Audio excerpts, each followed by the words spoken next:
среди величественных гор в глубине непроходимых лесов раздавался дикий, громкий рев. Он мощно проникал сквозь деревья, пробуждая эхо и заставляя замирать сердца. Это был зов помощи, которому должны были ответить только самые смелые и отважные. Быстро передвигаясь по серпантинам, группа скалолазов, опытные в своем деле, направилась к источнику этого тревожного звука. Им уже не раз приходилось спасать людей, погрязших в безысходности, но их сердца были открыты и к судьбе животных. Приближаясь к источнику звука, скалолазы не могли справиться с изумлением. Наверху обрыва они увидели прекрасную медведицу, которая, отчаянно ревя, пыталась помочь своему маленькому медвежонку залезть на гору, но она ничем не могла помочь, кроме зова помощи. Малыш скатывался постоянно вниз по склону, и никак ему не удавалось забраться наверх к своей маме. Но ему не удавалось, так как медвежонок получил травмы, когда упал с обрыва. Сердца скалолазов затрепетали от сострадания и решимости помочь. Они тут же принялись осматривать местность, искать лучший путь к медвежонку. Но гора была непроходима, а острые скалы стояли как непреклонные стражи, не позволяя скалолазам привести помощь извне. Знали скалолазы, что нужно действовать быстро и точно, иначе драгоценное время истечет. Один из них достал мобильный телефон и набрал номер спасателей. Звонок длился всего несколько секунд, но каждая миллисекунда была важна.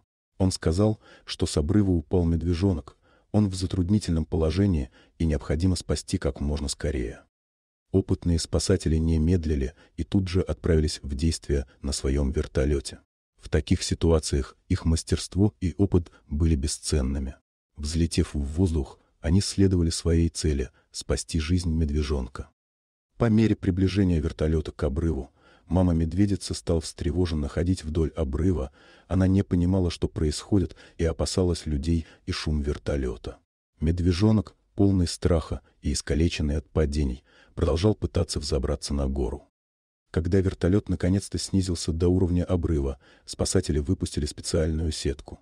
Спасатель мастерски накрыл сеткой медвежонка, завязал и подал знак, что можно поднимать.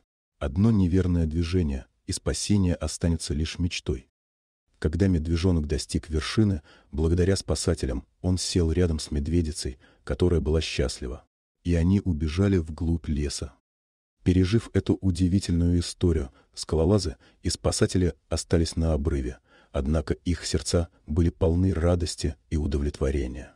Они знали, что смогли спасти жизни двух прекрасных существ, которые теперь снова могут быть вместе и наслаждаться свободой в лесу. Друзья взглянули друг на друга с глубокой признательностью и смирением перед величием природы. Они понимали, что их задача не только помочь людям, но и охранять и сопровождать всех существ этого мира, включая животных. Однако в ходе своих приключений они также обнаружили некоторые следы, указывающие на неподалеку находящуюся опасность. Они решили исследовать дальше, чтобы обеспечить безопасность всех существ, живущих в этом районе. Продвигаясь через густые заросли и поднимаясь на вершины гор, друзья наткнулись на старый заброшенный лесничий дом. Дверь была открыта, и они решили войти, чтобы исследовать, что там происходит. Внутри они обнаружили, что дом был заселен браконьерами, которые занимались незаконной охотой на диких животных.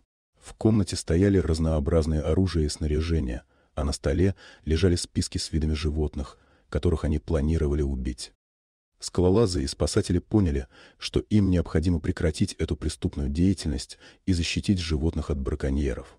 Они вызвали местное ведомство по защите животных и полицию, чтобы провести облаву на браконьеров.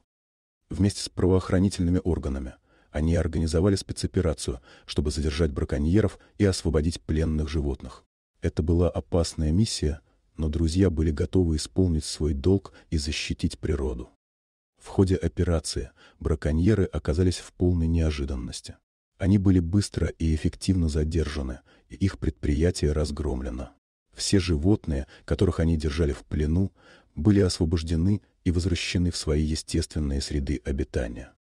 Победив зло и установив порядок в этом уголке природы, друзья остались на некоторое время в этом месте, чтобы помочь местной организации по охране природы восстановить порядок и создать систему контроля за незаконной охотой. Все это время Медведица и ее медвежонок стали символами надежды и возрождения для местных жителей.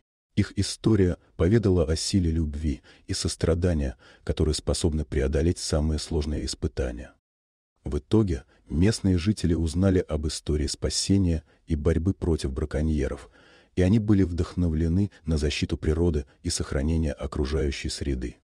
Друзья-скалолазы и спасатели покинули этот район в надежде, что их приключения привнесли перемену в жизнь не только медведицы и медвежонка, но и всего сообщества. Они продолжали свою работу, спасая и защищая животных, а также стремились создать мир, где каждое существо имело равное право на жизнь и существование. Дорогие друзья, если вам понравилось видео, поставьте лайк, а также подписывайтесь на канал, где наши авторские истории выходят каждый день.